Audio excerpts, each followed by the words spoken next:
Hello guys, magandang umaga. Tapos na naman yung ating duty. Ayan, time check tayo. Alas 8 na.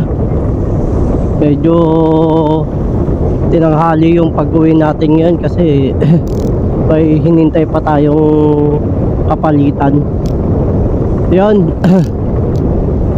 Pag-usapan natin yung tungkol sa balita nung nakarang gabi na ipagbabawal na daw yung half face. Ay, tawag na to, ipagbabawal na daw yung full face helmet sa mga rider. Ayun, pag-usapan natin kung payag ba kayong mawala yung full face helmet sa mga rider. Sa akin, opinion ko lang hindi ako papayag kasi room safety ng rider yun eh. Kung ipipilit nila na tanggalin yung mga full face helmet sa mga rider, maraming magre-reklamo na naman, maraming sasamaan loob, magwewelga yun. Pero sana bigyan naman nila ng karapatan yung mga rider na magsuot ng full face helmet. Napanood ko nung nakaraang balita, pagbabawal daw yung full face helmet sa Manila. Di ako nagkakamali, sa Commonwealth yata to eh.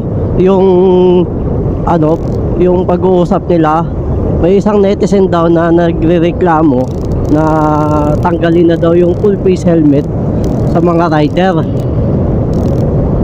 Yun, sana hindi matuloy yun. Kasi anong mangyayari sa mga motorista na magsusuot ng half face? Makakaamoy sila ng alikabok ng lalo na yun sa mga long ride. Kayo ba, papayag ba kayo na bumiyahe kayo ng mahabang biyahe mula dito sa halimbawa NCR to Bicol? Papayag ba kayo na mag-half face lang? Mag-half face lang kayo? Siyempre, ako number 1, hindi ako papayag. Mas maganda talaga full face helmet. Di ko lang alam kung anong mangyayari etong week na to o baka next month. Pag-uusapan sa konseho kung papayag nga ba talaga sila na mawala yung full face helmet sa mga rider.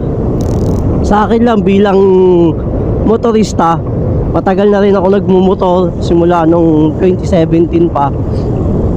Yun. Mas maganda talaga yung yung full face helmet kaysa yung sa half face.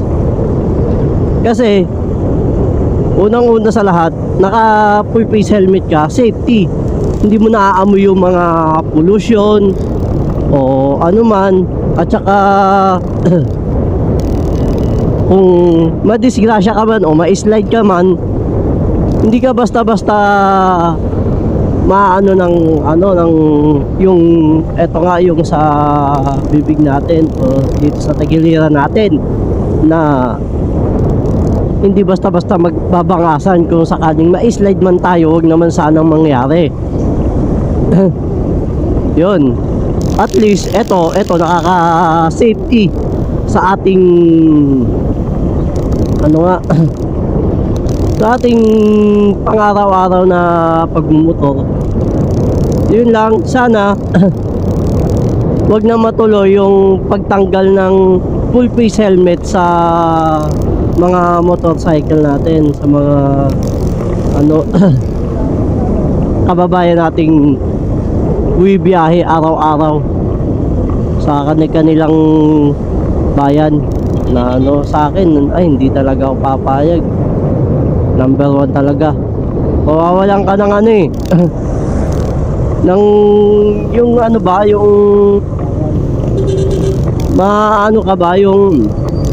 tawag nito, makakaamoy ka ba ng pollution o man. Sa akin lang, yun lang. Dito ko na lang siguro puputulin ang aking video.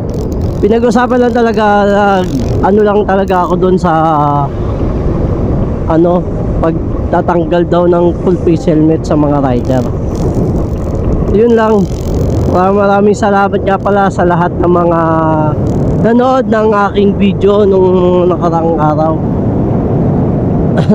Yun. Yun, kung bago ka lang dito sa aking channel, huwag mo namang kalimutang mag-like and subscribe para lagi ka namang updated sa mga video na ina-upload natin sa araw-araw. Yun.